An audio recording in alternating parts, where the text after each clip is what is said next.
28절에서부터 37절까지 말씀입니다. 열왕기상 1장 28절에서부터 37절까지 말씀. 우리 하나님의 말씀 교독하겠습니다. 다윗 왕이 명령하여 이르되 밧세바를 내 앞으로 부르라 하매 그가 왕의 앞으로 들어가 그 앞에 서는지라. 왕이 이르되 내 생명을 모든 환난에서 구하신 여호와께서 살아계심을 두고 맹세하노라. 내가 이전에 이스라엘의 하나님 여호와를 가리켜 내게 맹세하여 이르기를 내 아들 솔로몬이 반드시 나를 이어 왕이 되고 나를 대신하여 내 왕위에 앉으리라 하였으니 내가 오늘 그대로 행하리라.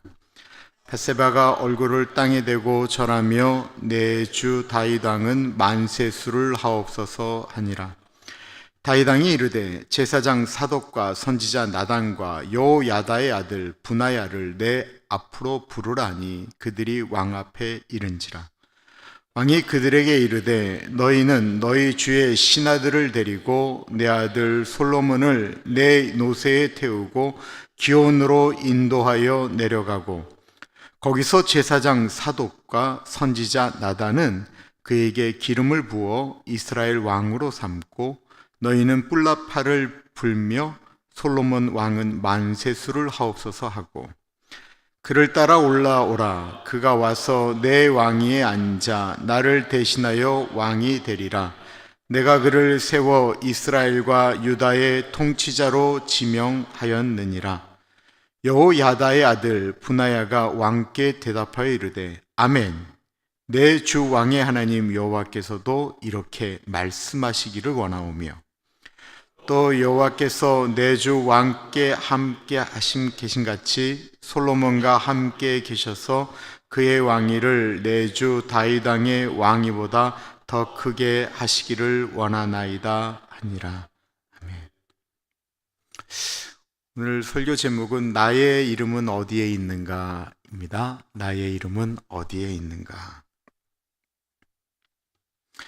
성경 열왕기 상하는 다윗 왕 이후 솔로몬 왕에 대한 기록과 그의 아들 르호보암, 또한 나라가 갈라질 때 나오는 여로보암 같은 여러 가지 다윗 왕조와 북이스라엘의 역사를 기록하는데 왕들 중심으로 기록하기 때문에 열왕기예요. 그러므로 우리가 생각할 때는 우리나라에서 가장 긴 그 왕의 이야기가 조선실록이거든요. 왕 중심으로 쓰여졌다라고 생각하면 되고 왕이 무엇을 했는지 쓰여졌다라고 생각하면 되는데 보통 왕을 중심으로 하는 역사서는 그 왕이 정치적으로 혹은 경제적으로 어떤 일을 했느냐가 중점적으로 기록되고 그것이 선왕이냐 악한 왕이냐를 구분한다라고 이야기한다면 열왕기는 철저하게 왕이 얼마나 세상적으로 유능하고 많은 일을 했는가에는 초점이 맞춰 있지 않고 그가 얼마나 하나님을 의지하였느냐를 가지고 열왕기 상하가 기록되어집니다. 예를 들면 북이스라엘을 만든 르호보암에서 갈라져 나온 그 여로보암 왕은 굉장히 유능한 왕이었어요. 그는 그 당시의 정세와 이 모든 것들을 이렇게 판단하면서 북이스라엘을 만들었을 뿐만 아니라 당시 그 솔로몬 때부터 있었던 굉장히 강력한 군사력을 아직도 유다가 갖고 있었음에도 불구하고 여러 차례 북이스라엘을 쳤는데도 북이스라엘이 무너지지 않았습니다. 여로보암이 굉장히 훌륭한 왕이었고 북이스라엘에 우리가 잘 아는 왕이 하나 있는데 아합이라고 있습니다. 아합은 외교적으로 그리고 경제적으로 정치적으로 굉장히 뛰어난 왕이었는데 열왕기 상하는 이 여로보암과 아합이 얼마나 악한 왕이었는지 얼마나 하나님을 배반하는 왕이었는지 아주 그들을 낱낱이 까발리고 있습니다. 열왕기는 왕이 얼마나 하나님의 말씀에 순종하였느냐에 초점이 맞춰져 있고 하나님께서 그들이 연약하고 힘들 때 하나님을 붙들면 하나님이 그 나라를 강하게 하셨다라고 하는, 하나님이 왕들 위에 왕이었다라는 것을 어떻게 보면 선포하는 성경 말씀입니다. 우리는 시편을 통해서 다윗이 10여 년 동안을 사울왕에게 쫓겨 도망가는 그 극한의 상황 가운데 아둘람굴, 엥게디, 그리고 블레셋 왕 앞에서 미친 척을 하면서도 그가 그런 상황에서도 하나님을 찬양하며 하나님의 사람으로 설 수 있다라고 하는 것을 보았다고 한다면, 열왕기를 보면서 하나님께서 그에게 모든 것들을 다 주셨지만 모든 것을 다 가진 솔로몬이 타락하는 것을 우리는 보게 됩니다. 그러므로 열왕기서를 보면서는 환경이 하나님을 잘 섬기고 못 섬기고를 구분한, 그것을 결정하지 않는다라는 것입니다. 열왕기를 시작하면서 만약에 우리의 인생이 하나님 앞에 서게 되죠. 하나님 앞에 서게 되면 우리는 하나님 앞에 우리의 인생을 어쩌면 파노라마처럼 돌리게 될 것인데, 열왕기를 기록한 것처럼 하나님은 우리에게 우리가 이 땅 가운데 무슨 일을 했는가를 갖고 우리에게 질문하지 않으실 것 같고, 그때 우리의 삶의 역사가 돌아간다고 한다면 그때 하나님은 네가 그때 나에게 순종했느냐를 갖고 말씀하실 것 같다라는 생각이 듭니다. 사무엘상의 시작은 한 나이든 노인네의 이야기로 시작이 됩니다. 침대에 누워 자꾸 춥다라고 보채는 한 노인이 누워 있습니다. 아무리 담요를 데워서 덮어줘도 자꾸 춥다라고 이야기를 합니다. 더 보일러를 때우라고 이야기를 합니다.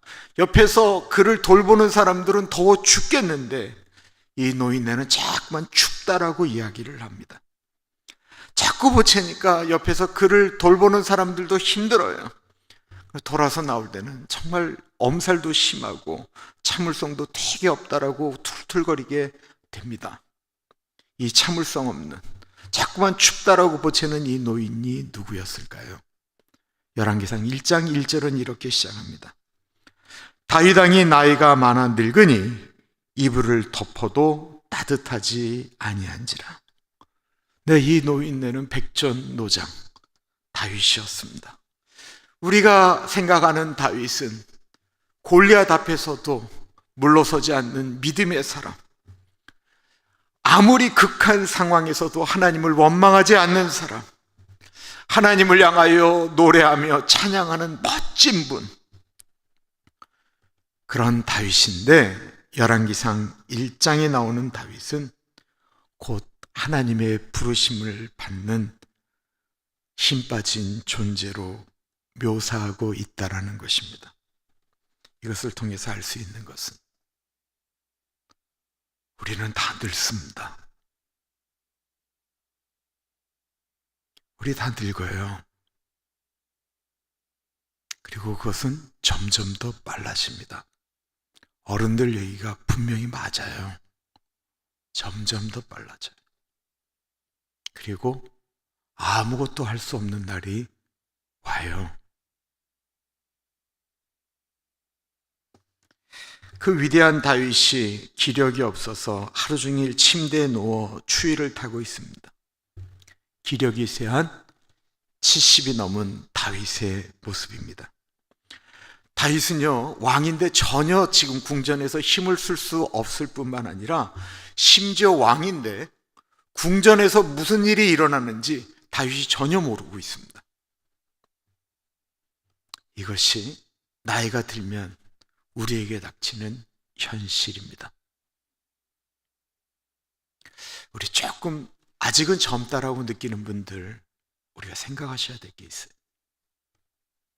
교회에서 꼰대 같고 식사하는데 다른 분들 밥 드시는데 나 밥 좀 더 달라고 그러시고, 교회가 왜 이렇게 춥냐고, 우리 젊은 분들은 더워 죽겠는데 왜 이렇게 춥냐고 에어컨 자꾸만 끄라고 이야기하면 왜 저러시지? 라고 하는데요, 그분이 불과 10년 전, 20년 전만 해도 이 이민교회를 들었다 놨다 하는 그 교회를 위하여 피와 땀과 눈물을 흘렸던 분들이에요.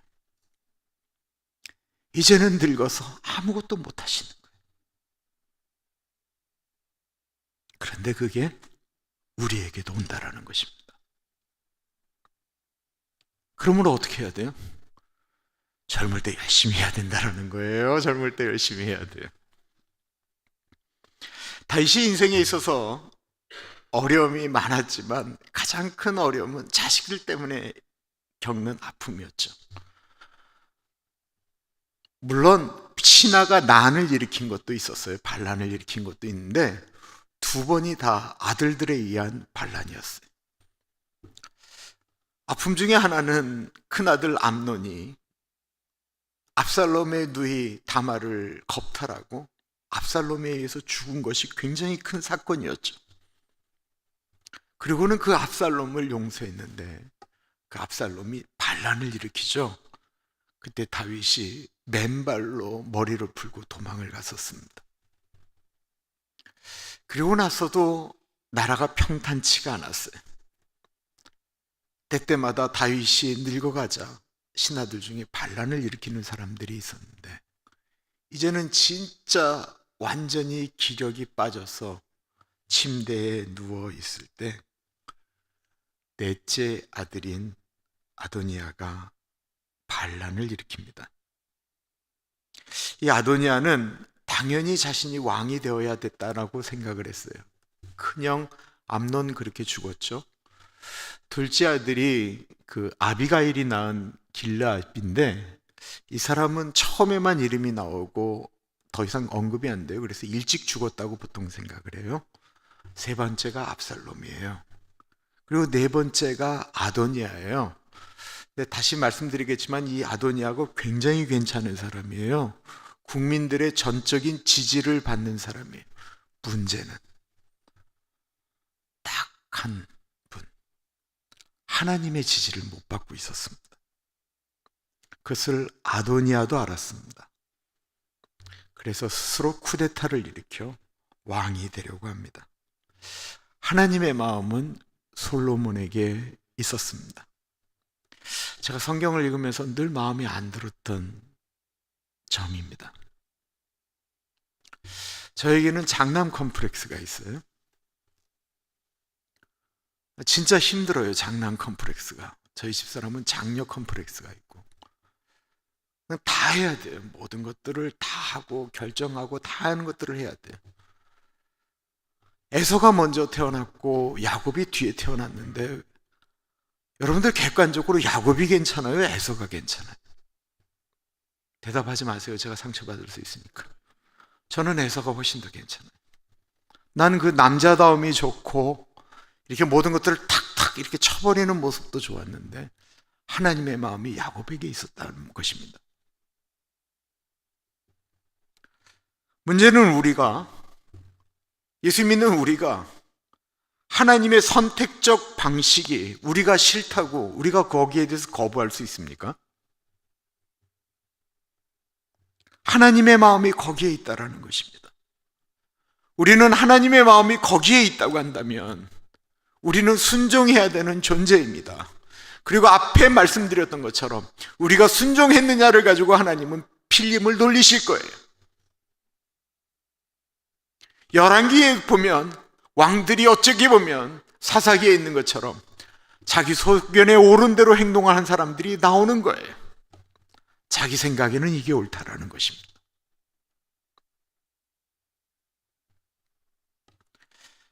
사람들은 종종 자기 생각대로 움직이지요.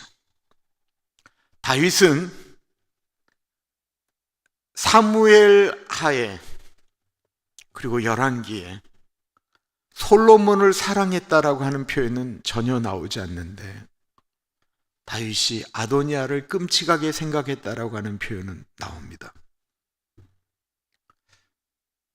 다윗이 솔로몬이 하나님의 뜻에 있는 줄 알았지만 그렇게 누워있는 순간까지도 왜 왕위를 솔로몬에게 안 주었는가? 많은 분들이 이렇게 얘기를 해요. 다윗이 아도니아를 더 좋아했다라는 거예요. 열왕기상 1장 5절과 6절입니다. 이 아도니아가 꽤 괜찮은 아들입니다. 그때 학깃의 아들 아도니아가 스스로 높여서 이르기를 내가 왕이 되리라 하고 자기를 위하여 병거와 기병과 호위병 50명을 준비하니 그는 압살롬 다음에 태어난 자요 용모가 심히 준수한 자라. 그가 아버지가 내가 어찌하여 그리 하였느냐고 하는 말로 한 번도 그를 섭섭하게 한 일이 없었더라. 이 6절을 가지고요, 다윗이 책망하지 않아서 이 아도니아가 버릇없어졌다라고 이야기하는 설교도 여러 번 들으셨을 거예요. 그렇게 해석도 하는데요, 히브리어 원어로 정확히 한 번도라고 하는 이 한 번도는 태어나면서부터예요. 태어나서부터 단 한 번도. 그때 형들도 있고 다 있을 때였어요. 넷째고 그 밑으로도 동생들이 무지하게 많아요. 근데 이 아도니아가 한 번도 아버지에게 꾸지람 받을 행동을 하지 않았다라는 거예요. 이렇게 괜찮은 사람이에요. 거기다 용모도 준수해요. 서열로도 당연히 본인이 왕이 되어야 돼요. 그런데 단 하나, 하나님의 마음이 솔로몬에게 있는 것을 알고 있는 것입니다.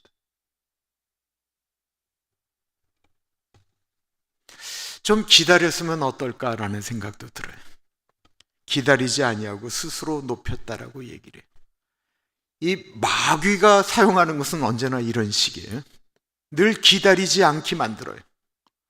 사울왕이 사무엘을 기다리지 않고 스스로 제사를 지내다가 하나님으로부터 멀어지게 됩니다. 다윗의 위대한 점이 뭐예요? 하나님이 다윗에게 기름 부었어요.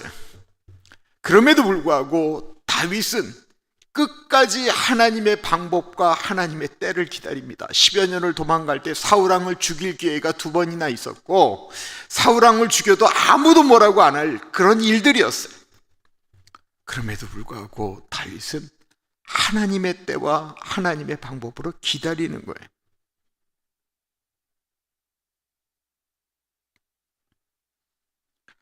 믿음 없는 사람들의 문제는 하나님의 때를 기다리지 아니하고 자기가 때를 정할 때가 많이 있다라는 것입니다.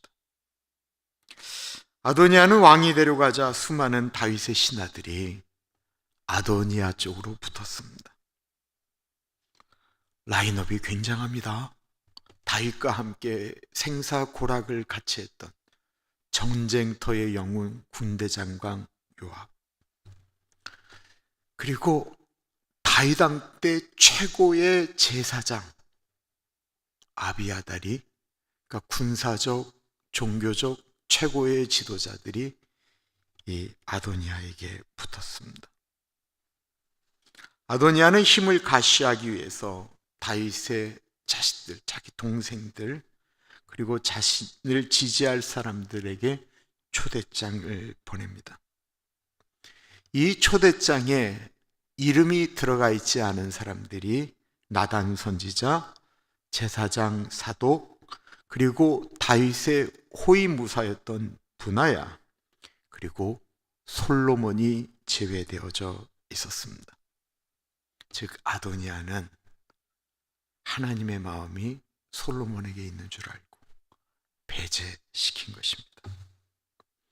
이 사실을 한 나단과 솔로몬의 어머니 밧세바가 이 일을 누워있던 다윗에게 알리고 솔로몬을 왕으로 세워달라고 말을 합니다.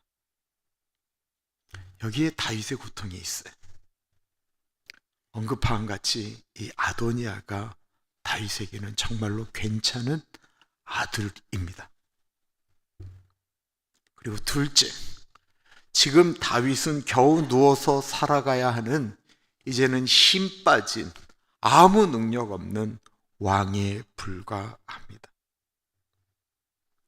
이런 일이 벌어지고 있는데 어느 누구도 다윗 왕에게 이런 일이 일어나고 있습니다라고 하는 말을 전혀 알려주지 않을 정도로 다윗은 궁전에 있지만 궁전의 중심에서 벗어나 있습니다. 만약에 다윗이 잘못해서 이것에 대해서 아도니아에게 척을 두는 일을 한다고 한다면 저쪽이 너무나도 거대하기 때문에 압살롬하고 싸울 때처럼 이제는 늙어서 힘도 없는데 그 상태로 침상에서 죽을 수도 있습니다. 우리가 성경을 볼 때는 좀 이렇게 생각을 하면서 보면 이게 입체적으로 들어옵니다. 다윗의 결정이 결코 쉬운 게 아니다라는 것입니다.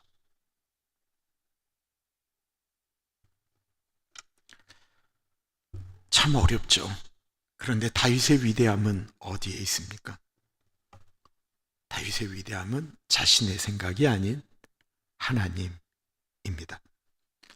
하나님의 생각을 안 다윗은 바로 순종을 하지요. 28절부터입니다.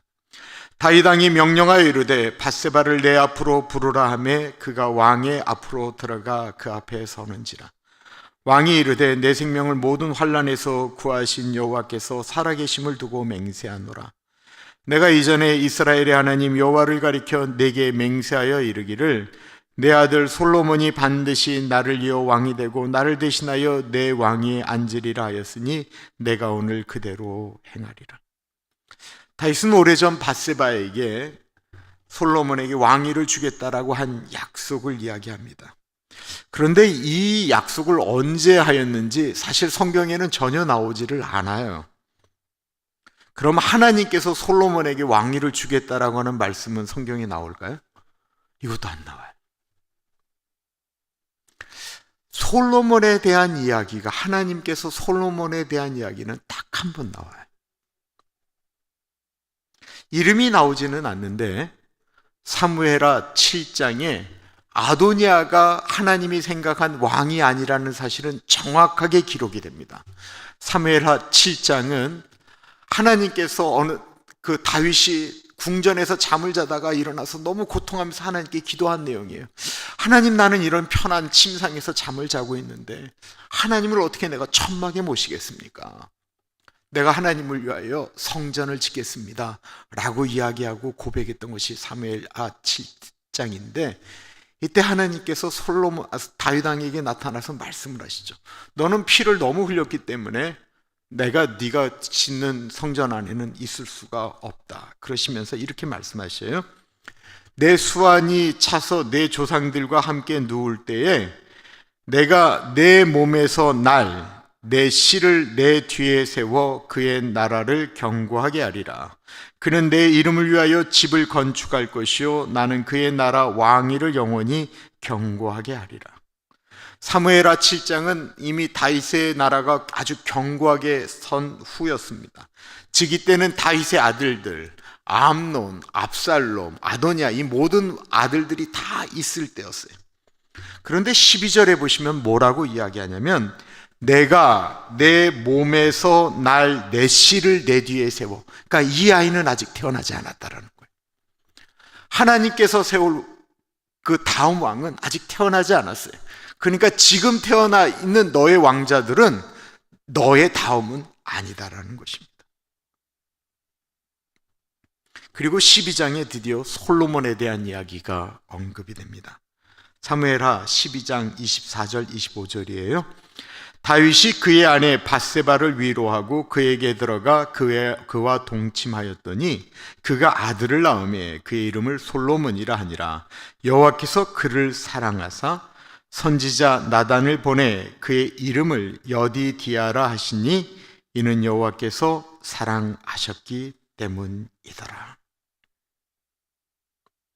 다윗은 늘 하나님을 마음에 품고 살았던 사람이기 때문에 성전을 건축하겠습니다 라고 이야기를 하자 너의 다음 아이가, 이제 곧 태어날 아이가 그것을 할 것이다 라고 이야기했던 그 하나님의 말씀을 마음에 품는 것이죠. 그리고 솔로몬이 태어났을 때 나단 선지자를 통해서 솔로몬의 이름을 여디디아라고 이름을 주어 주었을 때 확신하게 됩니다. 이 앞에 사무엘하 7장의 예언도 나단의 입을 통해서, 그리고 솔로몬의 이름을 여디디아라고 하는 것도 나단의 입을 통해서 들었기 때문에 확신하는 것입니다. 그리고 이제 그 일을 시행합니다. 하나님의 뜻을 알고 시행할 때 다윗은 더 이상 추위에 떨고 있던 연약한 노인이 아닙니다. 마치 예전에 전쟁터를 누비던 왕처럼 자신의 마지막 사역을 위하여 몸을 일으켜 구체적으로 그 일을 명령합니다. 다윗 왕이 이르되 제사장 사독과 선지자 나단과 여호야다의 아들 분하야를 내 앞으로 부르라니 그들이 왕 앞에 이른지라.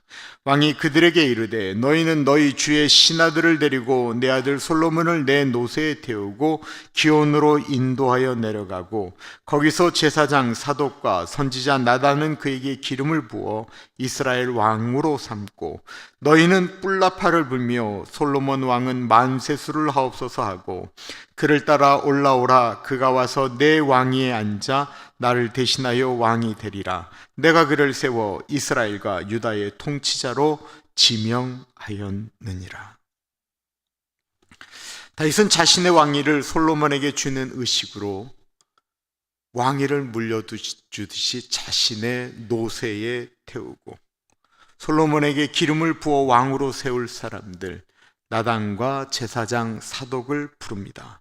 그리고 자신을 위해 평생 헌신한 용사 분하야와 33절에 주의 신하들을 데리고 가라고 하는데 이 주의 신하들은 내일 본문 38절에 보면 다윗 왕의 친위 부대였음을 증명하고 있습니다.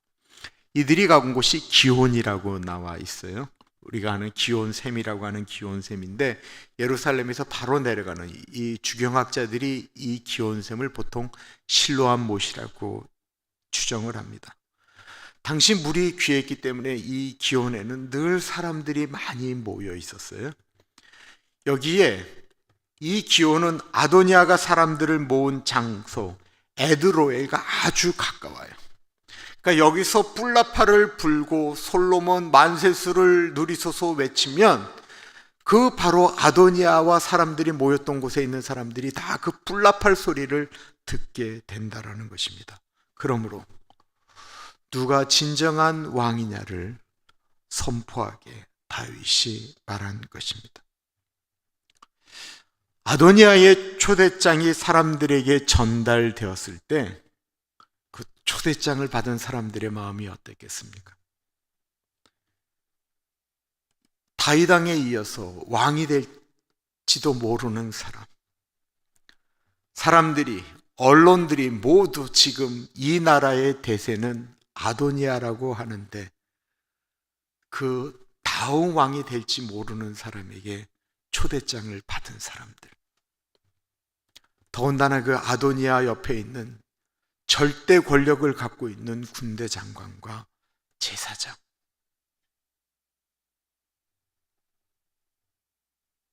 거기에 다윗의 자식들, 아마 그 초대장을 받은 사람들은 흥분하였을 거예요. 그죠?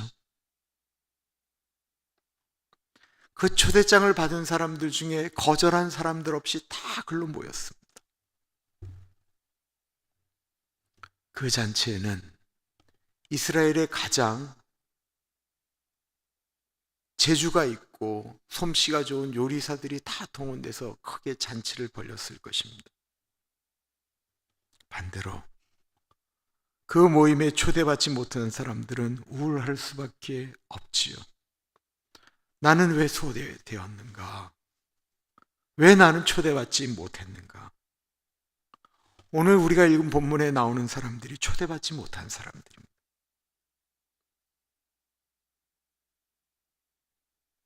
그런데 이 모임에 초대받지 못한 사람들이 단순히 나단, 사도, 분하야, 다윗 주변에 있는 용사들만 이 모임에 초대받지 못했을까요?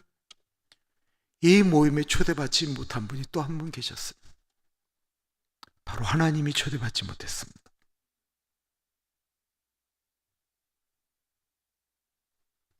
그들의 모임엔 모든 것이 다 있는 것 같았는데 하나님이 안 계셨습니다. 하나님이 안 계신 모임은 그 모임이 아무리 강하고 그 모임이 아무리 풍성하다라고 할지라도 모래 위에서 지은 성과 같은 거예요. 비록 초라했지만 남은 사독과 나단과 분하야가 하나님의 이름으로 모여 솔로몬을 왕으로 세우고 나팔 소리를 부를 때에 놀랍게도 그 뿔나팔 소리에 아도니아 옆에 있던 모든 사람들이 슬금슬금 다 빠져나갔다라는 것입니다.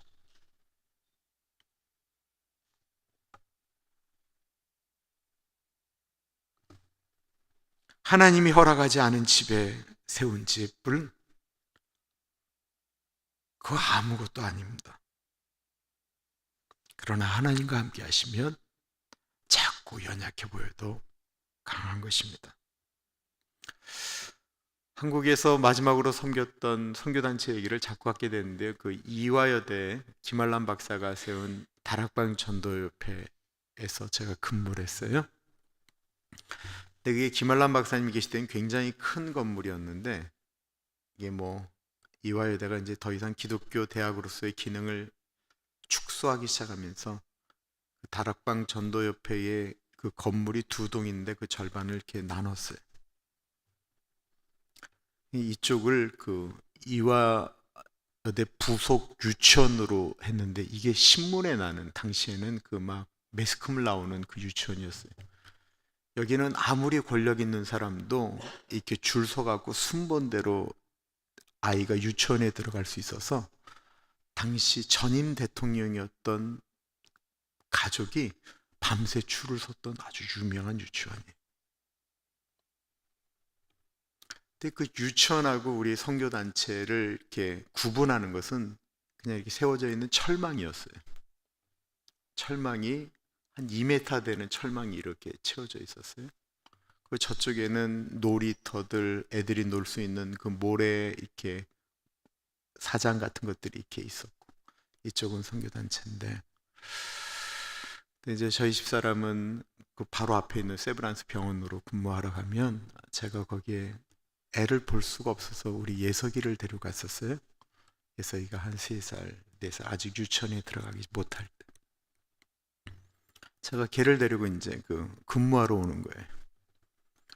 제가 이제 우리 이쪽에 있는 공터에다 얘를 놓고 이제 저는 사무실에 들어가서 업무를 보는데, 얘가 이제 그쪽에서 애들이 놀고 하니까 자꾸만 이렇게 철망을 이렇게 붙들고 이제 거기를 보는 거예요. 그럼 걔네들도 이제 장난이죠. 근데 이제 우리 아이를 보고는 이렇게 모래를 집어서 이제 얘한테 집어 던지는 거예요. 돌도 집어 던지고. 제가 이제 아비가 얼마나 속이 상하겠어요. 너 저기 가지 마, 알았어? 그 철망하는데, 같은 건물이었는데 이 건물 하나를 두고 저기하고 여기가 삶이 너무 다른 거예요. 애를 끌고 와요. 그리고 제 사무실에 뒀다가 했는데, 애가 이제 너무 힘들어하고 하다가는 또 나가면 그쪽에서 모래를 던져도 얘가 또 가서 붙어서 그 애들을 보고 있는 거예요. 이렇게 애기가 손을 넣으면 이렇게 서로 손이 들어가는 그 망 있잖아요. 그거고 그렇게 바깥으로 나가면 바로 문으로 들어갈 수 있는데,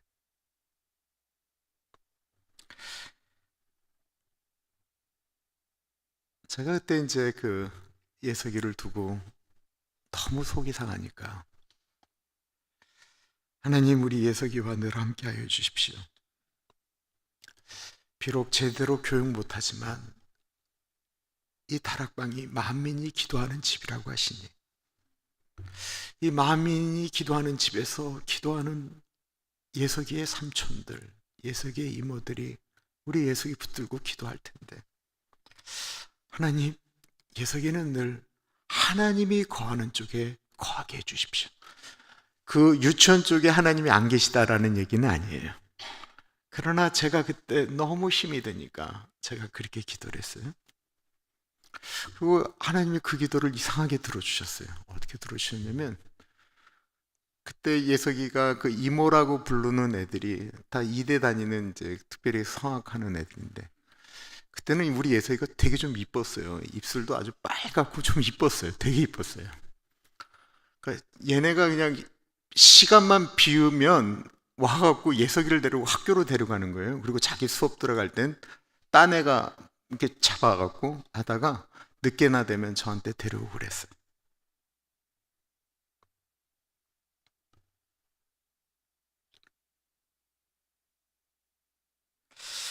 우리가 하나님 앞에 가면 열왕기처럼 내가 이 땅 가운데서 뭐 했다라는 것을 이야기하지는 하나님이 말씀하지는 않으실 거고요.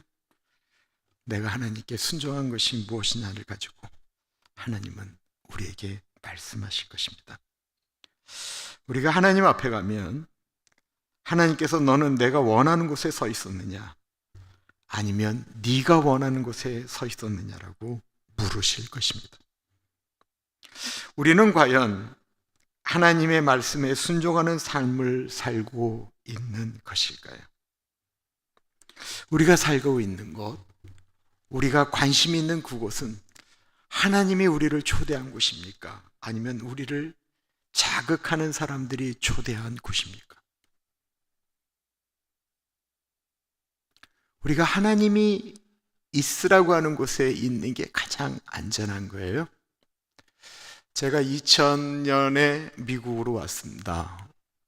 8월 14일까지 제가 중국에서 선교를 하고 있었고요. 그 14일 날 돌아와서 우리 집사람이 미국 들어가는 준비 다 하고 있고 저는 전혀 신경을 못 쓰고 15일 날 하루 한국에서 부모님들께 인사드리고 15일 날 미국으로 들어왔어요. 얼마나 준비가 안 된 사람이에요?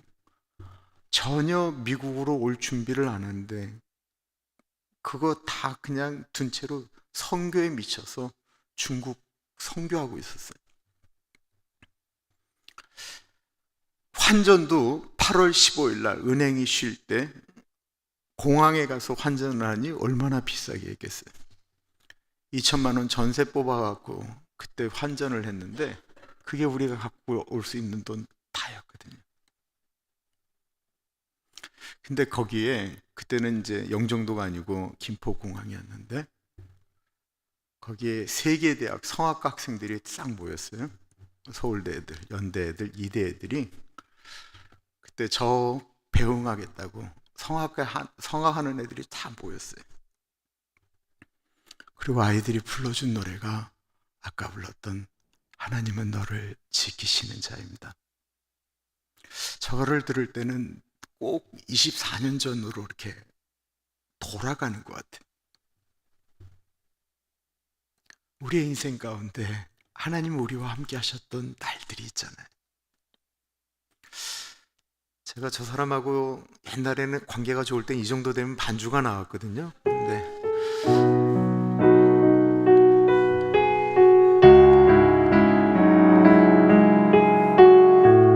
찬양팀도 같이 해주세요.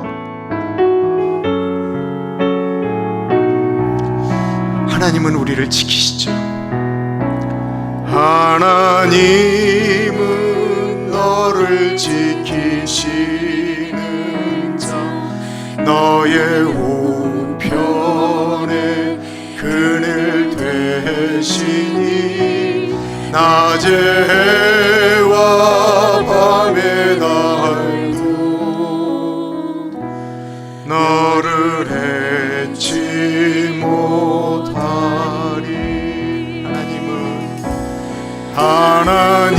하나님은 너를 지키시는 자 너의 환난을 면케하시니 그가 너를 지키시리라. 너의 출입을 지키시리라. 눈을 들어 산을 보아라. 너의 도움 어디서나. 천지 지으신 너를 만드신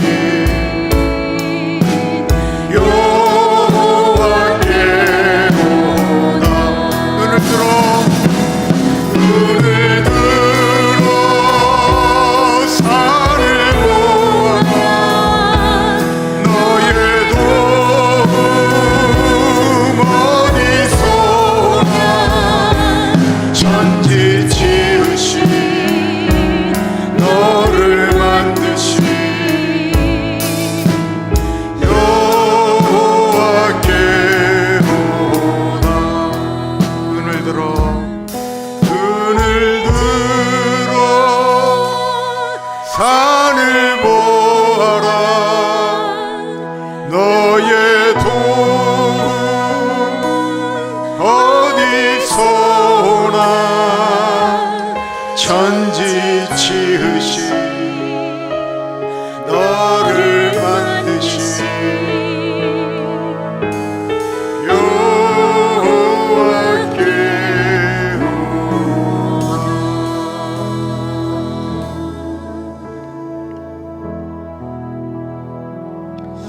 하나님이 거하라고 하는 곳에 거하면 그곳이 광야라도 살 수 있습니다. 근데 하나님이 떠난 곳에 계속 있잖아요. 그곳이 아무리 화려하고 아무리 좋은 곳이 넘친다고 할지라도 그거는 우리의 영혼과 우리의 인생을 갉아먹는 그런 지옥으로 가는 소돔과 고모라와 같은 것입니다. 우리가 광야에 있어도, 우리가 절망적인 순간에도 하나님을 붙들면 하나님은 분명히 우리와 함께 하십니다. 이거 우리가 믿는 게 우리 신앙인입니다. 이 시간에 같이 기도하겠습니다. 하나님, 하나님이 거하라고 하는 곳에, 하나님이 계신 곳에 거하겠습니다. 하나님이 계시지 않은 곳에서 아무리 나한테 초대장을 보내도 하나님, 나는 그 초대장에 부러워하지 아니하며 하나님이 머물라고 하는 곳에서 머물며 그곳에서 하나님을 붙들겠습니다. 같이 기도하겠습니다. 존귀하신 하나님 아버지, 하나님, 우리가 하나님을 붙들고 나아갑니다. 하나님이 계신 곳, 하나님, 그곳이 하나님이 함께 하시며, 아버지, 그곳이 설령 광야라고 할지라도, 그것이 하나님 요단강 앞이라고 할지라도, 아버지, 그곳이 홍해라고 할지라도 하나님, 그곳에 하나님이 함께 하시면 그곳이 가장 안전한 곳임을 믿습니다. 하나님, 갈대상자처럼 아버지 나일강이 흘러내려간다 할지라도 아버지, 그 갈대상자에 하나님이 같이 하시면 아버지, 그것이 가장 안전한 곳인 것을 선포하며 나아갑니다. 아버지, 세상의 유혹과 아버지 많은 것들이 우리를 유혹하며 나아간다고 할지라도 하나님 아버지, 하나님이 안 계신 곳에 부러워하지 않게 하시며 그곳에 눈을 돌리지 않도록 하나님 같이 하여 주시고 인도하여 주시기를 간절히 기도합니다. 성령 하나님, 성령 하나님 같이 하여 주십시오. 이 수요 예배에 나오는 주의 백성들에게 하나님 아버지 이 믿음을 더하여 주시고 성령 하나님 용기 더하여 주시옵기를 간절히 기도합니다. 하나님 아버지, 우리가 눈을 들어서 산을 바라볼 때, 하늘을 바라볼 때 우리의 도움이 어디서 오는지 분명히 우리가 확인할 수 있도록 하나님 아버지 우리와 함께하여 주시기를 간절히 기도합니다. 성령 하나님 같이 하여 주십시오. 하나님 도와주십시오. 주님 도와주시옵소서.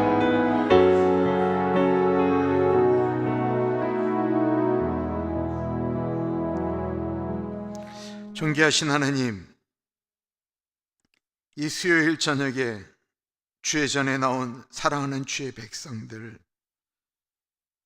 하나님 아버지, 이분들에게 히브리서에 있는 말씀처럼 세상이 감당치 못할 만한 그런 믿음의 사람들로 세워 주시옵소서.